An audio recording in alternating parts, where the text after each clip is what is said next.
welcome to Firstpost America, your home for the biggest stories shaping the US and the world. I am Gursheen Garland, live from the Firstpost studios. Our top story on the show today. Will Trump's Strait of Hormuz blockade curb Iran's power or trigger soaring oil prices, global economic shock and a dangerous military escalation? Still to come on the program, Trump calls the Pope weak and then posts himself as Jesus Christ. We break down what sparked this extraordinary feud. A report on why a US diplomat in Pakistan named Natalie Baker is suddenly trending online after the failed Islamabad talks. And a sharp rise in racism against Sikh Americans is raising concerns. What is driving this targeted surge? Is Trump's anti-immigration rhetoric to blame?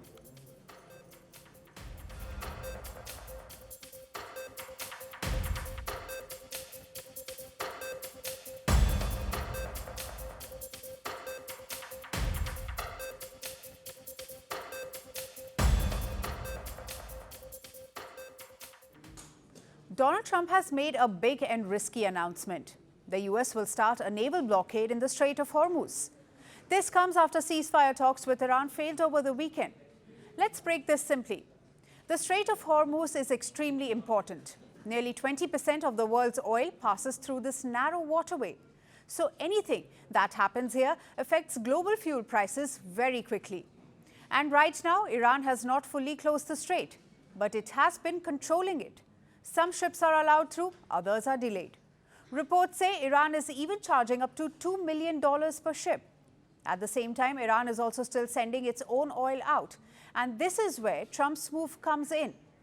On Sunday, he said the US Navy will block ships going in and out of the strait. He accused Iran of world extortion and warned of strong military action if US forces are attacked. We have a lot of people, as you know, at 10 o'clock tomorrow, we have a blockade going into effect. That'll be 10 o'clock tomorrow. Other nations are working so that Iran will not be able to sell oil. And that will be very effective. But what we want to do is we want to, and again, we don't need it. What we notice and what we see and what I think is maybe my idea, maybe not, I don't know. But there are many boats heading toward our country to fill up with oil and then go and take it. So they're not going to go through the Hormuz Strait.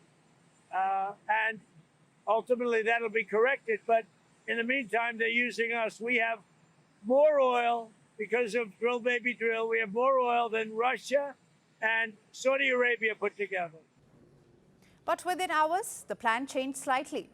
US Central Command clarified that not all ships will be blocked. The focus will be on vessels linked to Iranian ports. Ships going to the US-friendly Gulf countries will still be allowed, and that the operation is expected to begin soon. Now, how will this actually work?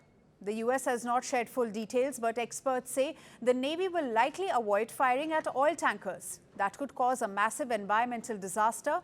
Instead, they may warn ships, force them to turn around, or even board them and take control. Still, this is not easy. There are many possible implications of the Hormuz Strait being closing. Some are short-term, some are long-term. Naturally, those on short-term has to do with the influence that this has in global markets, particularly oil prices, the effects that it has on inflationary pressure. But in the long run is the ones that I'm pretty much more worried about. So the issues of that choke point being closed is that if it connects to other choke points being closed, then that will be quite catastrophic for the whole supply chain. And here come some signals. The Bab el-Mandeb Strait, the access to the Suez Canal, could be easily disrupted by the Houthis if they, let's put it this way, actively takes the Iranian cause. Clearly, the blockade is difficult to maintain. So why is Trump doing this? The main issue is control of the strait. During recent talks, Iran wanted to keep control and possibly charge ships permanently. The US and its allies strongly rejected this idea. They say the strait should remain open for free global use. By blockading the route, the US is trying to remove Iran's power here. However, there's another key reason: oil money. Iran has been exporting around 1.85 million barrels of oil per day. This brings in huge revenue for Tehran. Interestingly, the US had allowed this to happen until now. In fact, it even relaxed some sanctions recently.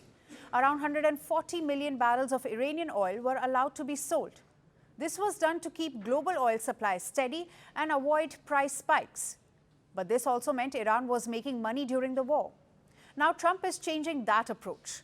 A blockade could cut off this income. However, there is a big risk. Less oil supply usually means higher prices. We are already seeing that. After Trump's announcement, oil prices jumped sharply. US crude crossed $104 per barrel. Brent crude went above $102. Prices were around $70 before the conflict began. The cost of everything that we do is going up. And the income for everything that we do is going down. And just availability of stuff is also getting to be a challenge. And then I've got so many friends that I've got, customers who can't afford to shop with us anymore. I've got farmer friends who've gone bankrupt. However, experts say prices could go even higher. But it depends on how Iran reacts.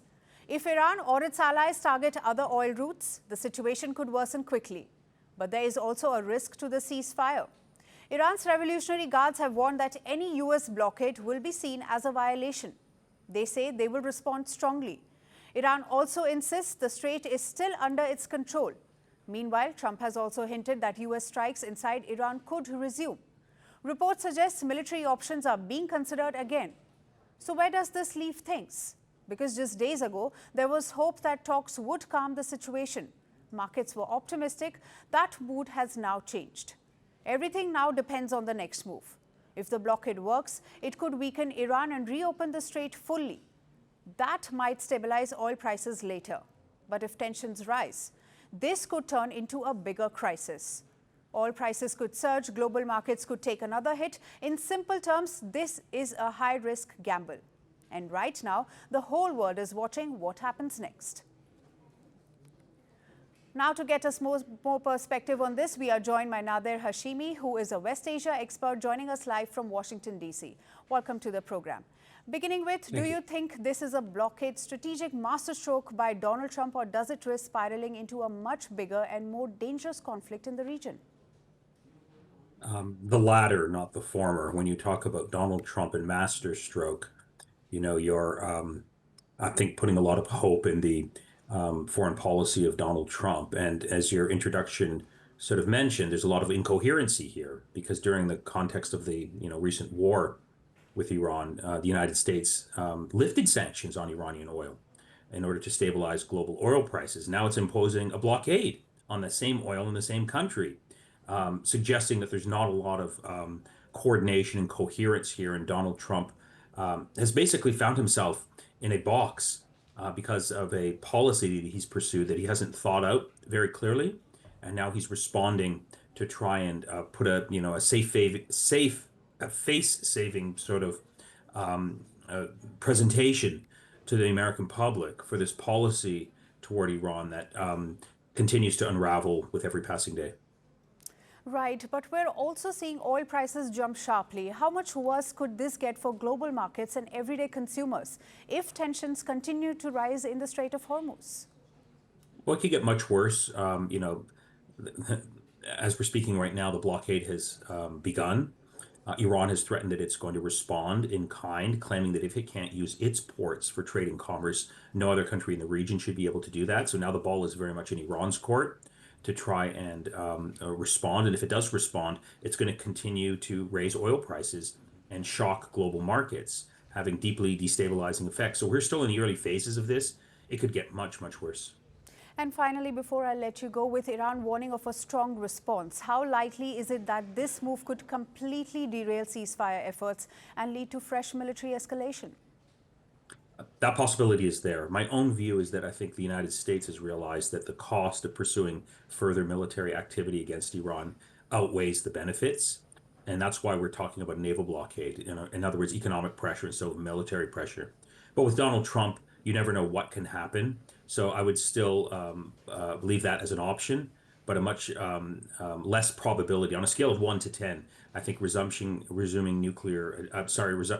military attacks on Iran, probably on a scale of 1 to 10, I would put it at a 3 at best. I think we're looking at economic pressure for now. Nader Hashimi, thank you for your time and speaking to Firstpost. Thank you. On Orthodox Easter Sunday, President Trump launched extraordinary attacks on Pope. He called him weak, liberal, and politically motivated. Then shortly after, Trump posted an AI-generated image of himself depicted as Jesus Christ. Let's break down exactly what's said and what has happened, and why the world is paying attention to it. Flying back to Washington from Florida on Sunday night, Trump posted a lengthy message on his Truth Social platform. Pope Leo is weak on crime and terrible for foreign policy, he wrote. He repeated that line to reporters directly. We don't like a pope that's going to say that it's okay to have a nuclear weapon. We don't want a pope that says crime is okay in our cities. I don't like it. I'm not a big fan of Pope Leo. He's a very liberal person, and he's a man that doesn't believe in stopping crime. He criticized Leo for opposing the Trump administration's military ousting of Venezuela President Nicolas Maduro in January. He said he did not want a pope who thought America's action in Venezuela were wrong. Pope Leo XIV is the first American-born leader of the Catholic Church. He is a 70-year-old Chicago-born pontiff who, since taking office, has repeatedly spoken out against war and military aggression. This past weekend, Pope Leo presided over an evening prayer service in Rome. This was the same day the United States and Iran sat down face-to-face for peace negotiations in Pakistan under a fragile ceasefire. The Pope did not mention Trump or the United States by name, but his message was pointed. He warned that a, quote, delusion of omnipotence was fueling the war and called on world leaders to pursue peace. Before the ceasefire, when Trump warned that mass strikes on Iranian infrastructure were coming and that an entire civilization will die, Leo criticized those words. Today, as we all know, there has also been this threat against the entire people of Iran, and this is truly unacceptable. There are certainly issues of international law here, but even more so a moral issue for the good of the whole, entire population. And I would like to invite everyone to truly think in their hearts about the many innocent people, so many children, so many elderly, completely innocent, who would also become victims of this escalation of a war that began from the very first days, as we were saying. Pope Leo has also previously stated that God does not listen to the prayers of those who wage war, but rejects them. But Trump went much further than Iran. He said if he wasn't in the White House, Pope Leo wouldn't be in the Vatican. Then he closed the post with a direct instruction. Leo should get his act together as Pope, use common sense, stop catering to the radical left, and focus on being a great Pope, not a politician. The president then shared an AI-generated image on Truth Social, depicting himself in flowing robes. The image purportedly shows the president healing a sick man in a hospital bed. Surrounding him in the image were American flags, bald eagles, military aircraft, the Statue of Liberty, and the Lincoln Memorial, and the angelic figures in the sky. But what makes this feud particularly striking is that both men are Americans. This is the first time in history that a US president and a reigning pope share the same nationality, and they are now openly at odds. Trump won 55% of Catholic voters in the 2024 election. Yet his administration has simultaneously cultivated close ties with conservative evangelical Protestant leaders and has publicly claimed religious justification for the Iran war. Secretary of War Pete Hegseth urged Americans to pray for victory in the name of Jesus Christ. When asked directly whether he believed God approved the war, listen to what the president had to say. You've said glory be to God in this conflict. Do you believe that God supports the United States' actions in this war? I do, because And have you God sought is his good, direction? because God is good, and God wants to see people taken care of. God doesn't like what's happening. I don't like what's happening. Everyone says, I don't enjoy this. I don't enjoy it. Pope Leo, meanwhile, has not responded to Trump's personal attack. He departs today for an 11-day trip to Africa. What we are watching is an unprecedented public clash between the most powerful elected leader in the world and the spiritual leader of over 1 billion Catholics globally. Still to come on the program, will California flip Republican after 15 years as leading Democrat candidate Eric Swalwell's exit reshapes the race? Now let us move to our next story. It is about a diplomat, and her name is Natalie A. Baker. She has suddenly found herself in the global spotlight and is currently trending across social media platforms. Baker is currently the top US envoy in Islamabad. However, she's not trending for a controversy but for her central role in a high-stakes diplomatic moment unfolding in South Asia. Baker is serving as the charge d'affaires at the US Embassy in Islamabad. She is effectively the senior-most American official on the ground, in the absence of a confirmed ambassador. Since January 2025, Baker has been leading embassy operations and managing one of Washington's most sensitive diplomatic postings.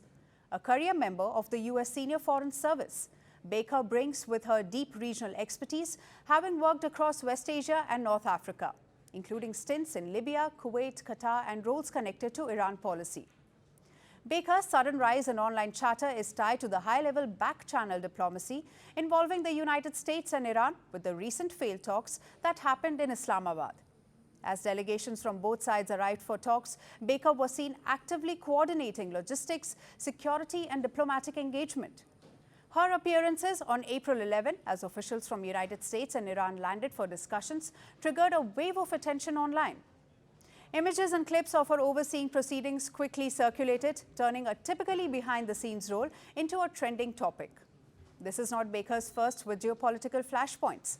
She previously served in Libya from 2009 to 2011 during the tumultuous period surrounding the Libyan revolution, remaining in the country until the US Embassy was evacuated. Her resume also includes Deputy Chief of Mission in Qatar's Doha, Director of North African Affairs at the US State Department. In fact, her work is also linked to Iran policy from the US Consulate in Dubai. She's even had earlier diplomatic postings in Pakistan and Turkmenistan. Baker is academically credentialized as well, with degrees from Princeton University and Harvard Kennedy School. She is also a 2017 distinguished graduate from the US National War College. Baker can speak fluently in Arabic, Spanish, Farsi, and Russian. Online reactions to Baker's role have been largely focused on her visibility and perceived influence during the talks. Some users described her as a bridge in diplomatic engagement, with others highlighted her experience and leadership within the US Foreign Service. For now, Natalie A. Baker's trend status is a reminder of how quickly the spotlight can shift in international diplomacy from world leaders to the officials quietly working behind the scenes to keep conversations going. Racism and hate crimes in the United States have become a deeply concerning trend, especially for communities of Indian origin. Data from the Federal Bureau of Investigation shows that hate crimes targeting Sikh Americans have surged dramatically over the past decade. This comes even as overall hate crime cases in the US fell last year. So why are some communities seeing spikes? Our next report takes a closer look. Hate crimes in the United States are showing an uneven trend. Certain communities are experiencing sharp and disproportionate increases in hate crimes, and Sikh Americans are among the most affected. Reported incidents targeting the community have surged from just 6 cases in 2015 to 228 in 2025, a rise of nearly 3,700% over the decade. And experts say such spikes are often driven by perception and fear. Critics have pointed to rhetoric by US President Donald Trump, arguing that strong xenophobic messaging can reinforce stereotypes and deepen suspicion towards minority communities. President Trump has doubled down on his illegal immigration crackdown, often ostracizing certain communities and calling them aliens. Such narratives, experts say, when amplified online, can contribute to an environment where targeted hate is more likely to rise. Whoever is the target of a particular sticky type of stereotype, particularly a fear-inducing one, you'll see that particular group spike. And for Indian and Sikh Americans, the concern is clear. Sikh Americans have historically been vulnerable to such backlash, particularly due to misidentification and lack of awareness about their identity and religion. These figures highlight a critical reality, and for Sikh Americans, the trend is not just persistent, it is sharply rising. Another flashpoint is the H-1B visa debate. Indians account for nearly 71% of H-1B visa holders in the United States, making them the largest group of high-skilled foreign workers. But as visa programs come under Trump's America First rhetoric, these workers too are increasingly being singled out in anti-immigration narratives. But they are not the only group seeing a rise. hate crimes targeting Latino communities increased by 18% in 2025, reaching a record 1,014 incidents. This marks the first time in more than 3 decades of Federal Bureau of Investigation data that Latinos have ranked among the top 3 most targeted communities. Experts caution that the broader picture remains concerning. Levin notes that 2025 still ranks as the 5th highest year for hate crimes in more than 3 decades of data collection. Overall, hate crime incidents dropped by about 11% in 2025 compared to the previous year, according to an expert analysis. But hate crime levels are still up 88% when compared to 2015, and Sikh Americans face the brunt of it. If you think politics moves slowly, this story will surprise you. Because in just a few hours, a leading candidate in one of America's biggest state elections went from frontrunner to almost finished. We are talking about Eric Swalwell. He is a Democrat and he was running to become the governor of California. At one point, he was leading the race. Then everything changed. Multiple women accused him of sexual misconduct. One former staffer said he assaulted her when she was too intoxicated to give consent. Others claimed he sent explicit messages and photos. These allegations had been circulating online, but when major media reports dropped, the political reaction was immediate. Swalwell denied the accusations. Today through anonymous allegations, and I thought it was important that you see and hear from me directly. These allegations of sexual assault are flat false. They are absolutely false. They did not happen. They have never happened, and I will fight them with everything that I have. They also come on the eve of an election where I have been the frontrunner candidate for governor in California. Naturally, within hours, support around him collapsed. Senior leaders from his own party, including Hakeem Jeffries and Nancy Pelosi, publicly distanced themselves. Even labor unions and teacher groups backed away. Following the incredibly disturbing sexual assault accusations against Congressman Eric Swalwell, we call for a swift investigation into these incidents and for the congressman to immediately end his campaign to be California's next governor. This is unacceptable of anyone, certainly not an elected official, and must be taken seriously. This wasn't just bad press. It was a full political exit signal. Soon after, Swalwell suspended his campaign. But the bigger story now is what Swalwell's implosion does to the governor's race. Until these events, Swalwell was one of the top-tier candidates. He was ahead of his Democrat and Republican rivals. And now, his sudden departure jolts that contest. Here's why. California uses a top-2 primary system. That means all candidates, regardless of party, run together in the first round. Then the top 2 candidates, even if they are from the same party, move to the final election. So instead of Democrats versus Republicans, it can sometimes be Democrats versus Democrat. And this has happened before. In 2016, both finalists for Senate seat were Democrats, including Kamala Harris. But now, with Swalwell gone, his voters don't automatically go to one person. They scatter. Some may support other Democrats in the race, such as Katie Porter. Others might move to another Democrat candidate, Tom Steyer. And many could remain undecided. That fragmentation creates uncertainty. Even though Democrats are more popular in California overall, too many candidates can split their vote. Meanwhile, Republicans like Steve Hilton and Chad Bianco could benefit if their voters stay united. There's also another layer. Some people are speculating whether this collapse was purely organic or whether political rivals had reasons to push damaging information at the right moment. There's no proof of that. But in a crowded election, timing can change everything, and that's the key. Even in a heavily Democratic state, a divided vote can change outcomes. The state goes to vote on June 2 to replace the current governor, Gavin Newsom. If Democrats split too much and Republicans stay consolidated, the math will start to shift. And that raises a question. Could California actually elect a Republican governor after 15 years? Right now, it's still a narrow possibility, not the most likely outcome, but no longer unthinkable. That's it on the show. We'll be back tomorrow at the same time. Thanks for watching. Bye-bye.